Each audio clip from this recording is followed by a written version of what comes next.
Olá! Seu filho ao acordar se queixa de dores de cabeça, reclama de um incômodo no ouvido ou ainda sente dor ao mastigar os alimentos? Sabia que isso pode ser bruxismo e pode estar relacionado a fatores emocionais e também ao uso excessivo de jogos eletrônicos? Eu sou Luana Ferraz Zanata, sou psicóloga infantil e eu trabalho ajudando as crianças a superarem as dificuldades em lidar com as suas emoções.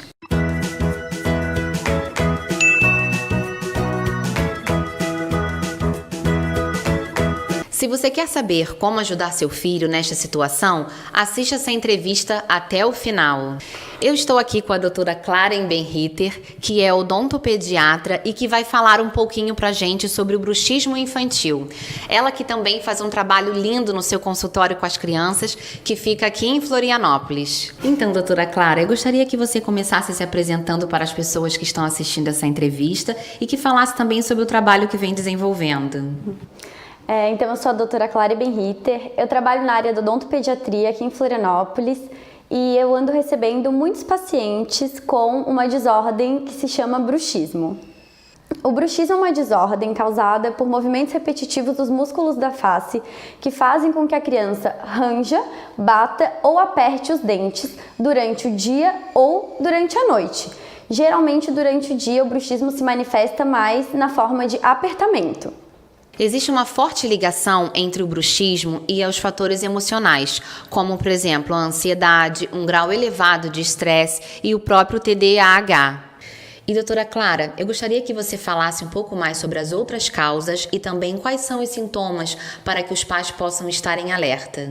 Algumas das outras causas que são relacionadas ao bruxismo são a genética, a obstrução das vias aéreas superiores, a síndrome da apneia obstrutiva do sono e a utilização de alguns fármacos como Gardenal e Ritalina. Em relação ao que os pais podem perceber, geralmente eu recebo pais aqui no consultório que relatam que os filhos estão rangendo os dentes à noite porque eles conseguem ou ver ou escutar a criança rangendo os dentes.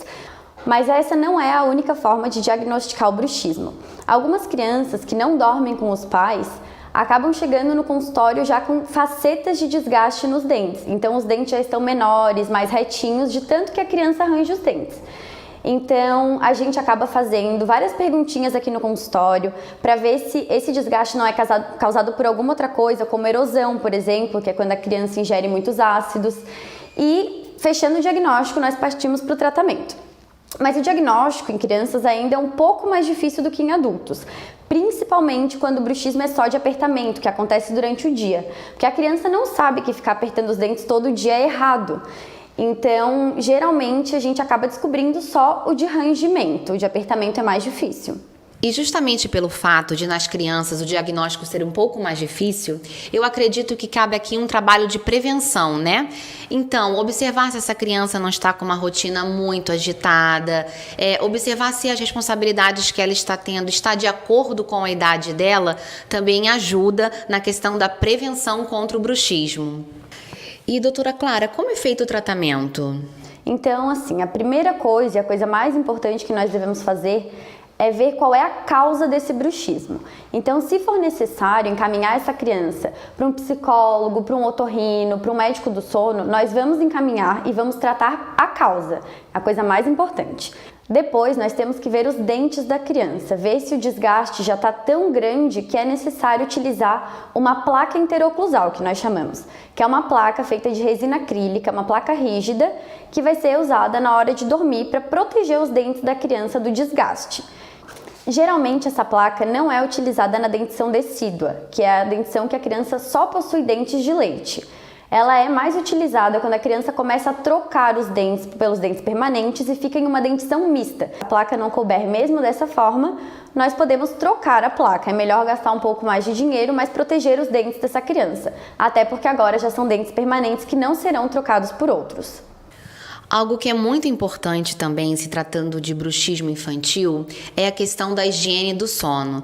Então, o que seria a higiene do sono? É a redução dos maus hábitos antes de dormir. Então, evitar brincadeiras muito agitadas com a criança próximo ao horário dela dormir, evitar ver televisão 1 hora antes de dormir, evitar joguinhos de tablets, celulares. Quando a gente estabelece uma rotina que permita essa criança estar mais relaxada antes de dormir, a gente diminui os riscos dela desenvolver o bruxismo. Clara, eu gostaria que você falasse um pouquinho pra gente qual a importância do diagnóstico precoce. O diagnóstico precoce é muito importante para que não haja um desgaste excessivo dos dentes da criança. Então, a partir do momento que nós estamos tratando o bruxismo e a causa do bruxismo, nós também estamos tratando outras enfermidades, como a ansiedade, a obstrução das vias aéreas superiores e as outras que eu também citei. Então, uma dica que eu dou para os pais é, primeiro de tudo, observar o seu filho durante o sono. A maioria das crianças vão dormir antes dos pais.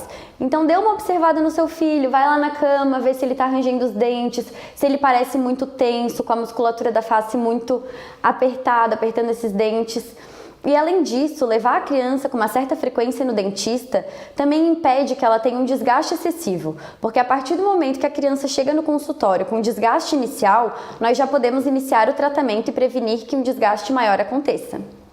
Doutora Clara, muito obrigada por me receber aqui, obrigada pela sua disponibilidade, por querer contribuir com a psicologia, unindo essas duas áreas em favor das crianças. Muito obrigada. Eu que agradeço.